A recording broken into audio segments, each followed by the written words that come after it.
I've always been interested in kind of sourcing local product and working with farmers and things like that. But once I started working in Toronto at the Royal York Hotel, they'd had a herb garden there for many years, and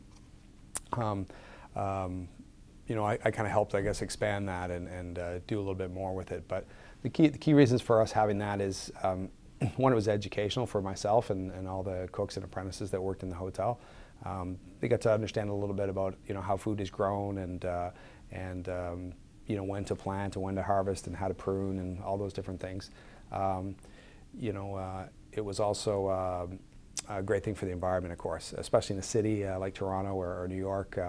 You know, we really all should be encouraging people to plant you know, more plants and trees and flowers and things like that. So that was a great aspect of it. And the third thing was it provided great fresh ingredients for our guests.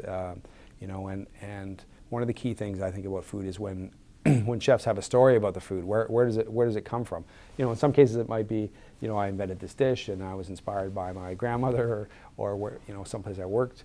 But when you can talk about, you know, well, I was up in the garden this morning and, you know, I saw these beautiful alpine strawberries growing, and so I created this dish around it, and, you know, would you believe that these were you know, growing in their garden just a few hours ago.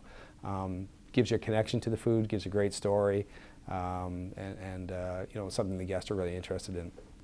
The other thing we did in Toronto is we added beehives 4 years ago, and then 6 weeks ago in New York we added 6 beehives on the 20th floor of the Waldorf Astoria in downtown New York.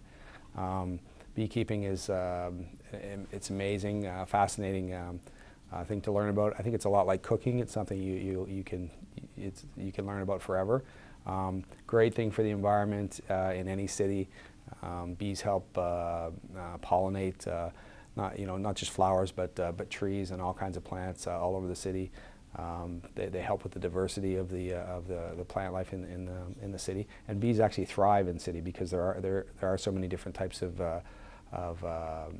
plants and flowers for them to get nectar from. So that's been a great experience. Honey is something that, you know, is so versatile. You can use it in almost every aspect of cooking. You know, salad dressings and soup and baking and, of course, desserts and ice cream and you name it.